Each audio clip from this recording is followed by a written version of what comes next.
This train station might not seem scary at first, but trust me, it's the scariest one I've ever seen. Out of nowhere, a strange noise echoed from the train tunnel. The unsettling sound grew stronger, even affecting the things around it. Sebastian, a man in the crowd, sensed something was wrong. He thought about leaving but hesitated a little too long. People near the tunnel began to react to the eerie sound. They were visibly transformed by it, their eyes changing color. They started throwing themselves onto the train tracks. As the train approached, they moved toward it as if they were hypnotized. In the chaos, Sebastian nearly fell onto the tracks, but miraculously managed to keep his balance, narrowly avoiding disaster. Shortly after this, his wife called, urging him to come home immediately and pick up their daughter Anna from school. As the situation around him escalated, Sebastian witnessed his co-workers taking their own lives right in front of him. Terrified, he fled the office. Outside, a man suddenly fell from above and landed on his car, destroying it on impact. The city had descended into absolute chaos.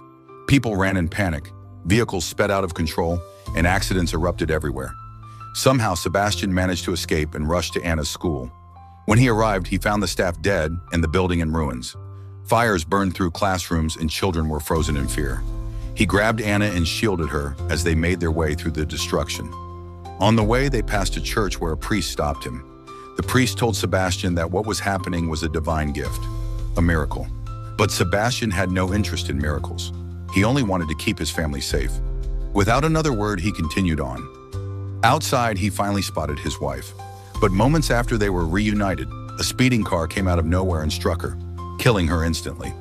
9 months later, Sebastian and his daughter Anna are spending time together in an abandoned skateboarding stadium.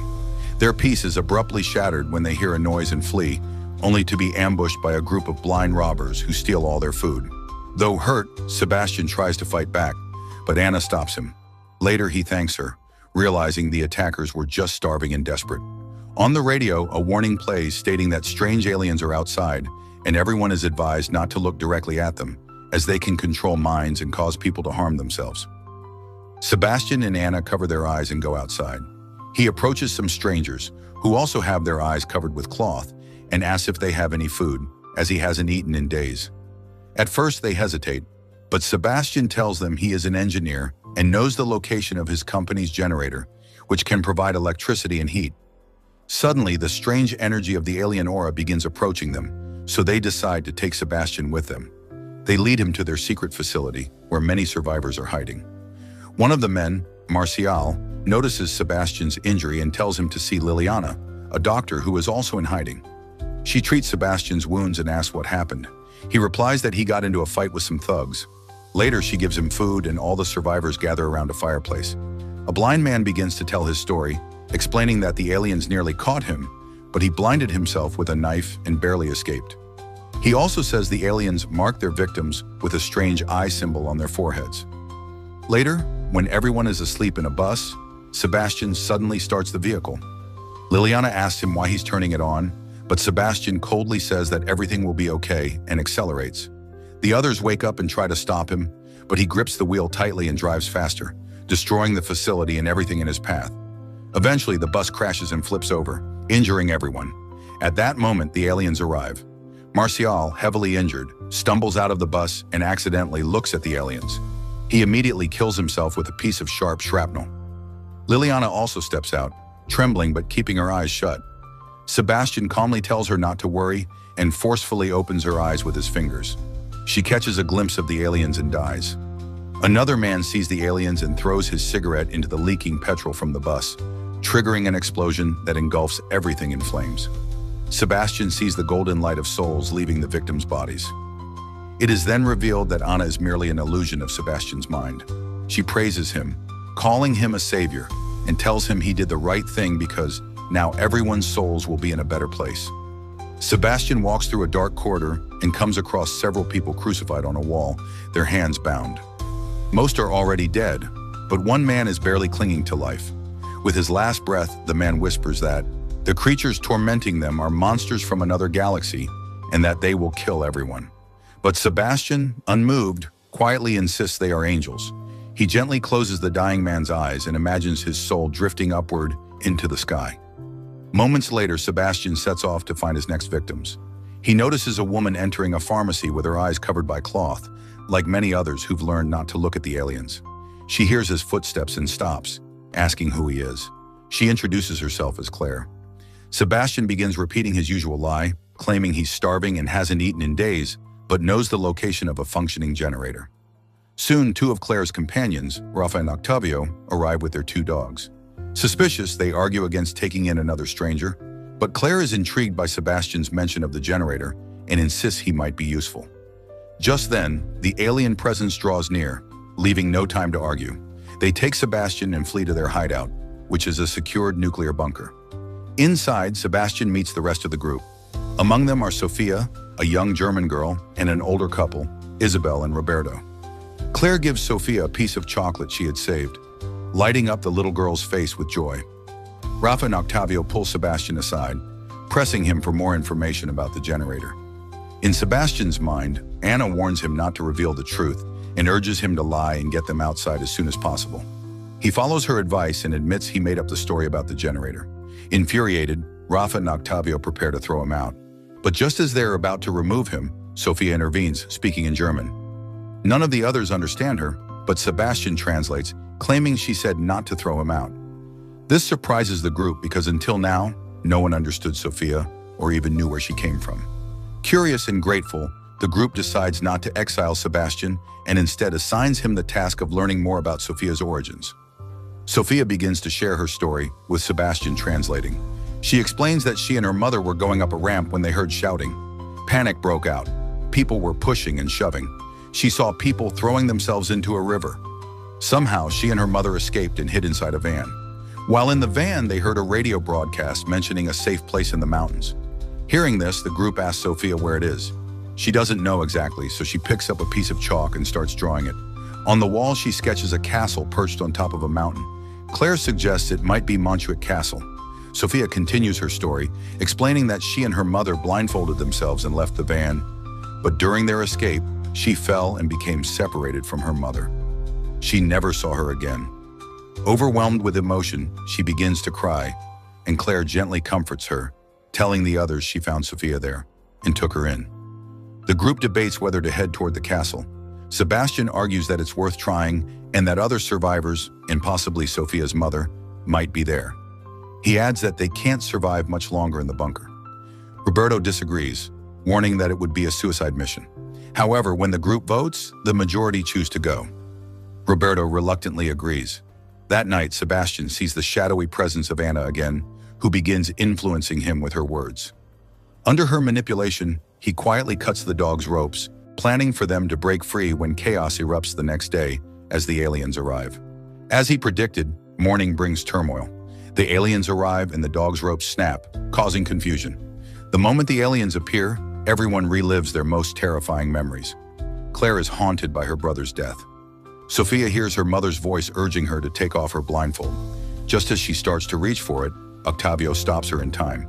Elsewhere, Rafa frantically searches for his dogs. When he can't find them, he becomes desperate, removes his blindfold, and looks directly at the aliens.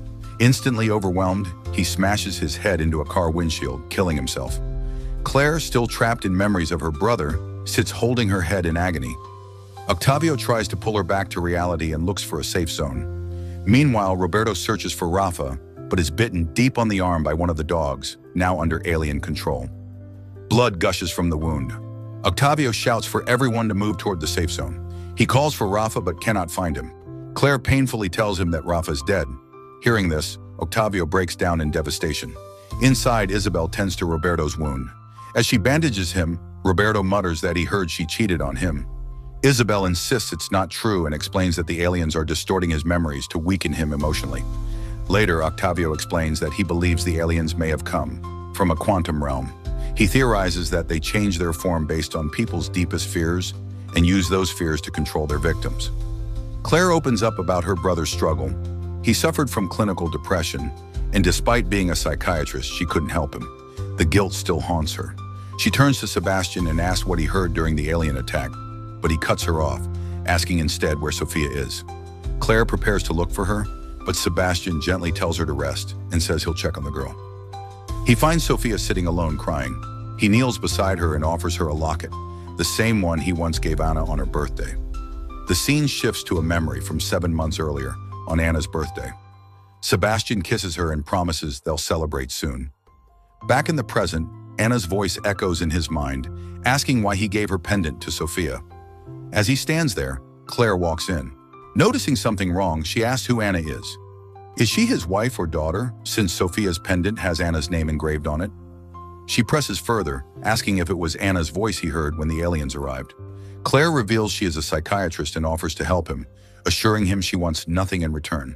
She explains that what he's hearing is an illusion used by the aliens to manipulate his mind. She shares that she too once heard the voice of her deceased brother, but eventually realized it wasn't real. Behind Claire, Anna's illusion whispers to Sebastian again, urging him not to believe Claire. Sebastian is visibly conflicted, almost convinced by Claire, when suddenly a loud scream from Roberto interrupts. His infection has worsened, spreading quickly. Claire urgently says they need antibiotics. She, Sebastian, and Octavio blindfold themselves and go to search. Claire enters a bathroom filled with medicine cabinets while Sebastian and Octavio search another room. Octavio finds no medicine but stumbles upon food. He calls out to Sebastian, asking if everything is okay. Meanwhile, Anna's voice whispers in Sebastian's mind again. Distracted, he replies that all the windows are closed and it's safe to return. However, when Octavio enters, he sees a window wide open. Removing his blindfold for a brief moment, he sees the aliens and is instantly overwhelmed. In a frenzy, he grabs a knife and repeatedly stabs himself in the abdomen until he dies. Sebastian watches in horror, shaken. Unlike the others, he doesn't see Octavio's soul rise from his body. He feels deep regret. Claire rushes in, drawn by the commotion, and quickly tells Sebastian they need to leave. Anna's voice urges him to remove Claire's blindfold, but Claire pulls him away before he can act. Back in the bunker, they rejoin Isabel and Roberto. Isabel asks where Octavio is, and Claire tearfully says he didn't make it. She gives the antibiotics to Isabel for Roberto's treatment. Isabel then asks why Sebastian is sitting apart from everyone. Claire explains he is deeply shaken and thinks Octavio died because he left the window open. It's clear he's haunted by guilt. Later, Anna confronts Sebastian again, asking why he didn't remove Claire's blindfold. Sebastian replies that when Octavio died, he didn't see his soul rise. Anna accuses him of losing faith. Sebastian, broken, admits that maybe he's not a savior at all, maybe he's a wolf. As Claire, Sebastian, and the elderly couple venture outside again, they encounter people under alien control, known as seers. The leader of the seers is the same priest Sebastian met at the church 9 months earlier. In the chaos, Roberto and Isabel get separated from the rest. The aliens surround them quickly. They understand it's the end. Roberto looks at Isabel one last time, longing for a final moment together. They remove their blindfolds, share a silent farewell, and are overtaken. Meanwhile, Claire discovers Sebastian's goggles, through which he can see clearly. The truth hits her. Sebastian has been lying the entire time.